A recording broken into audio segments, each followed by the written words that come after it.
Halo, Assalamualaikum warahmatullahi wabarakatuh. Perkenalkan, nama saya Siti Sopianti. Saya dari jurusan akuntansi, Fakultas Ekonomi dan Bisnis Universitas Mercu Buana. Di sini saya akan menjelaskan mengenai forum pertemuan 1 di mata kuliah laporan akuntan.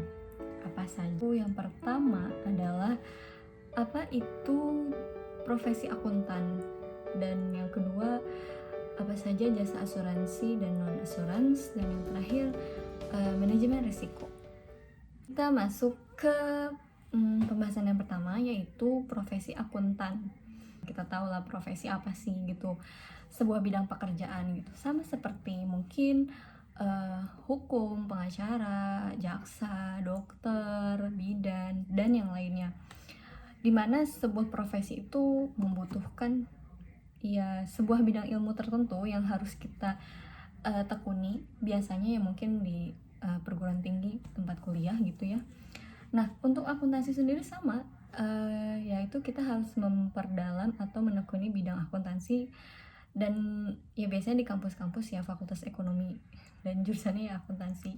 Seperti yang kita tahu ya, profesi akuntansi itu ya seperti ya accounting pada umumnya sampai akuntan publik.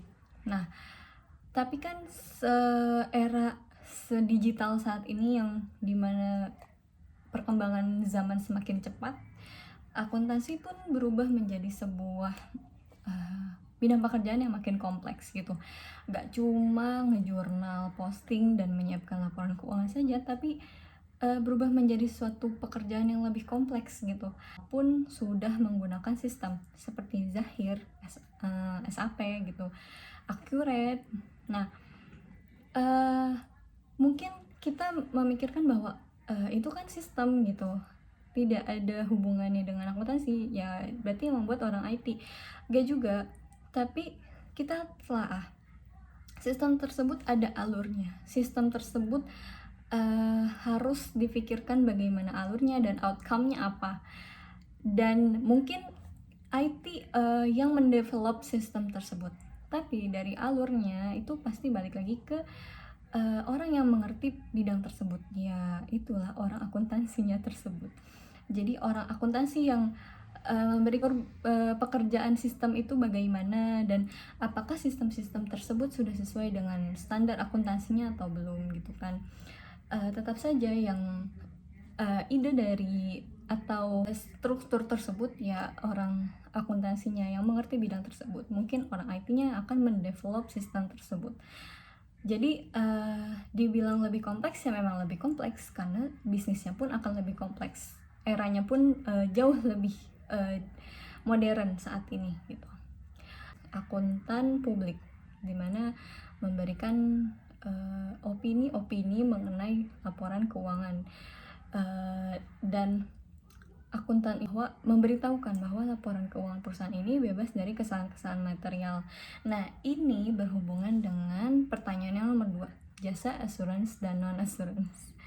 Jadi ya gitu ya. Jadi profesi akuntan itu sama halnya seperti profesi lainnya, tapi ya bukan hanya sekedar menjurnal gitu, bukan hanya sekedar menyiapkan laporan keuangan saja, tapi ada peran pentingnya, itu di mana akuntan atau orang accounting bisa memproyeksikan atau meramalkan sebuah keuangan perusahaan. Mungkin bagaimana sebuah perusahaan ini ingin mendapatkan pendapatan yang lebih tinggi, atau dapat mengefisiensikan beban atau biaya-biaya yang dikeluarkan, yaitu bisa dengan memproyeksikan laporan keuangan. Nah, itu tugasnya siapa? Tugasnya orang accounting.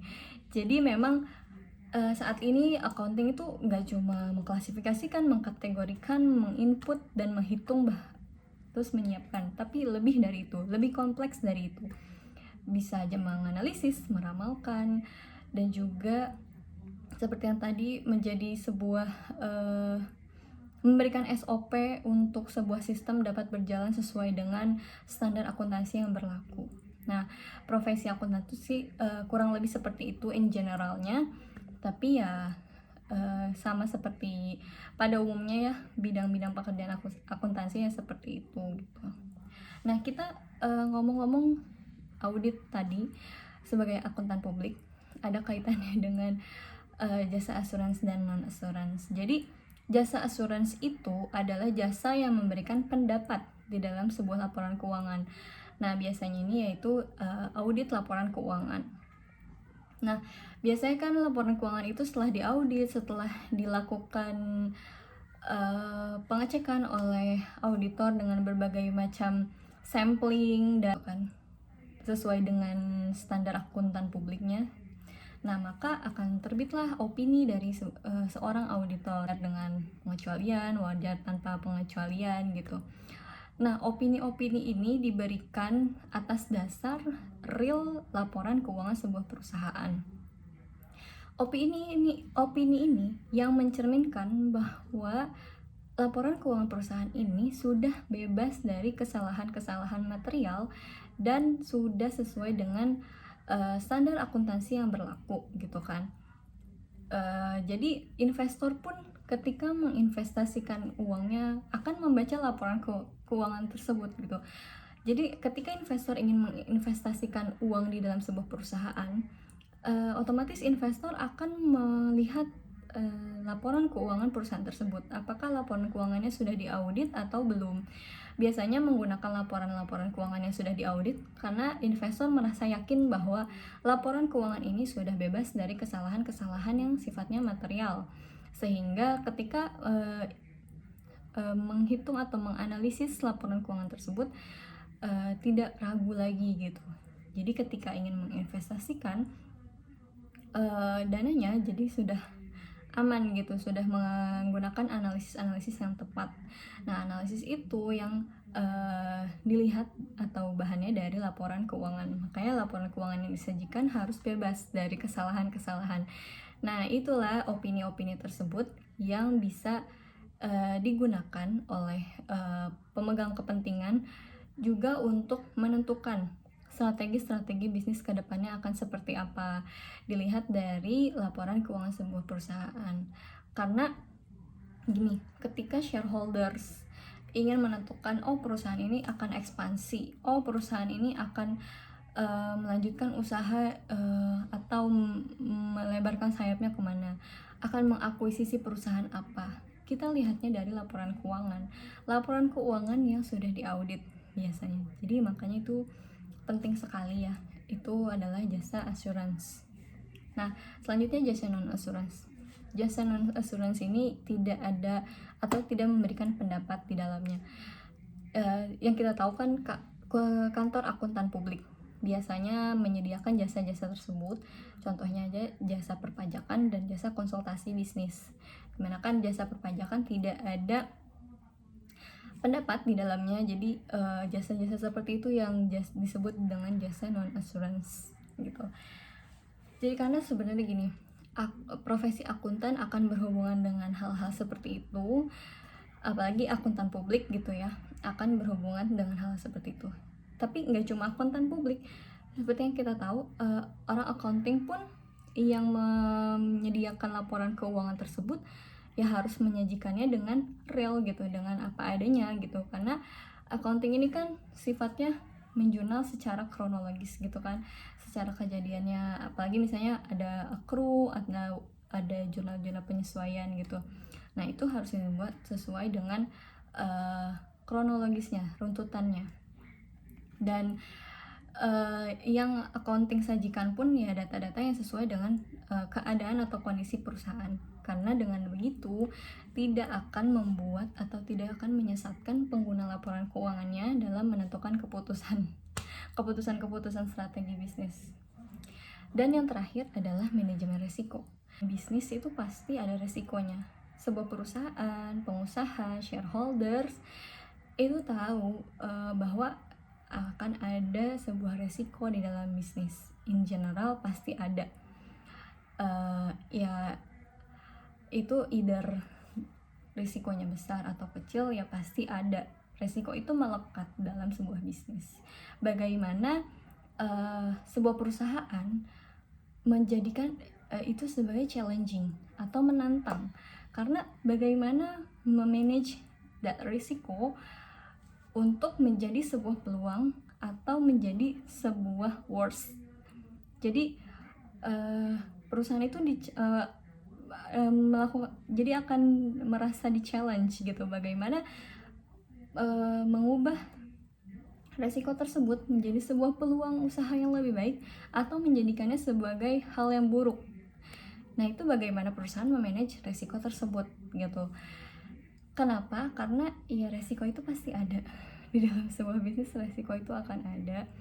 Jadi bagaimana kita men-challenge perusahaan untuk dapat memberikan solusi-solusi yang inovatif biasanya agar menyelesaikan resiko itu dengan yang baik gitu, agar mendatangkan hal-hal yang menambah value added perusahaan gitu.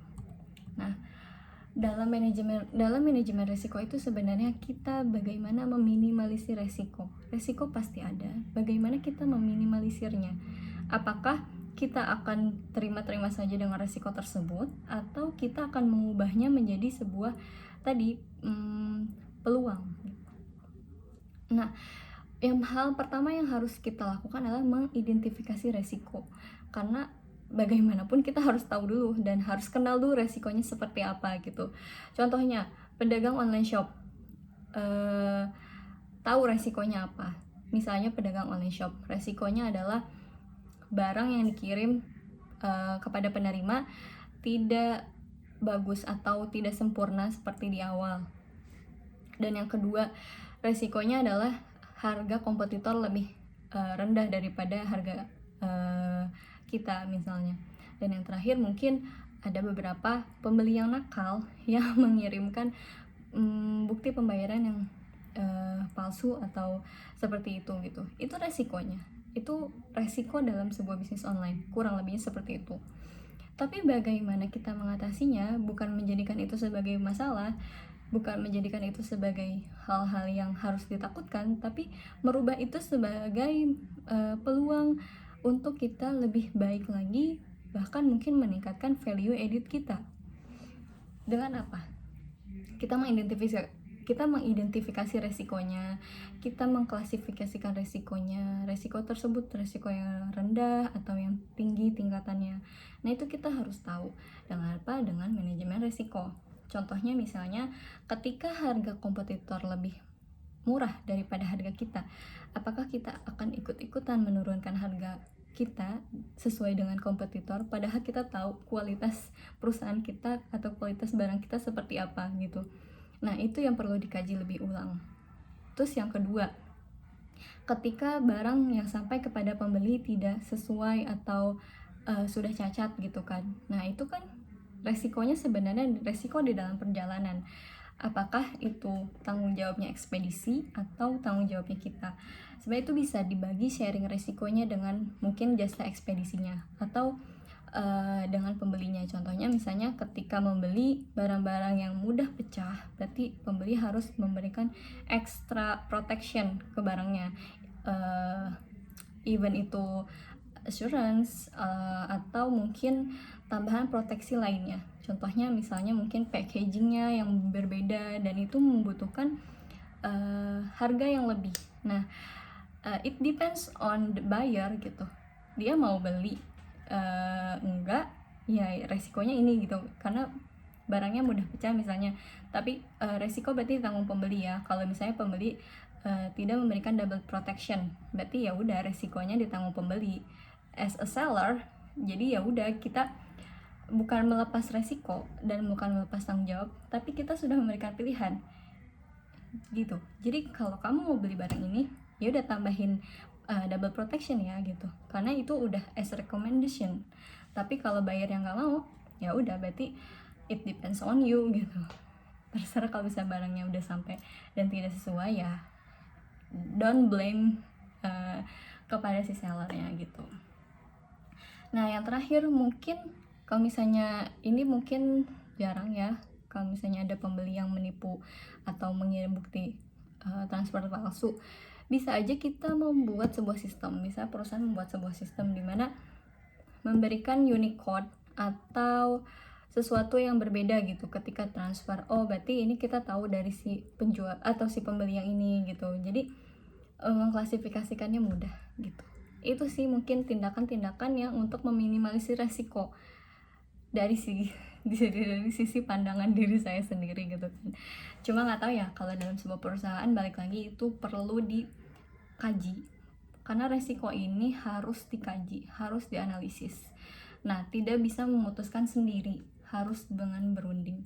Kalau mungkin di dalam perusahaan ada namanya bagian QHSE, yaitu bagian-bagian yang menangani seperti ini, manajemen resiko.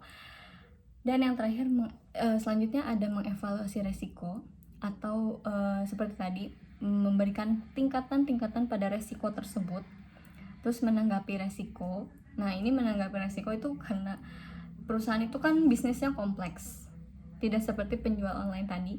Jadi perusahaan itu tidak bisa memutuskan sepihak. Perusahaan itu harus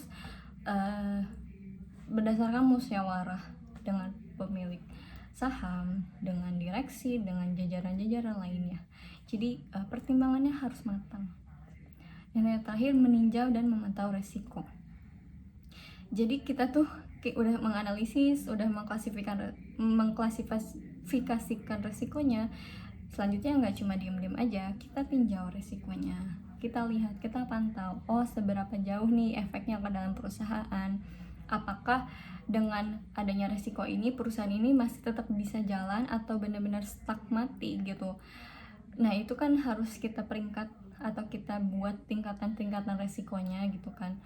Kalau misalnya resiko yang tingkatannya sedang, mungkin tindakan preventifnya akan cepat. Oh, ya udah begini langkahnya.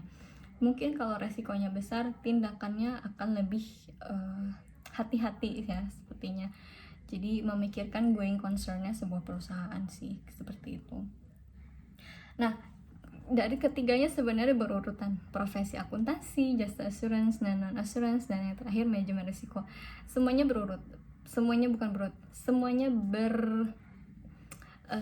saling berkaitan gitu. Karena ya as accounting kita harus provide laporan keuangan yang bebas dari kesalahan gitu kan.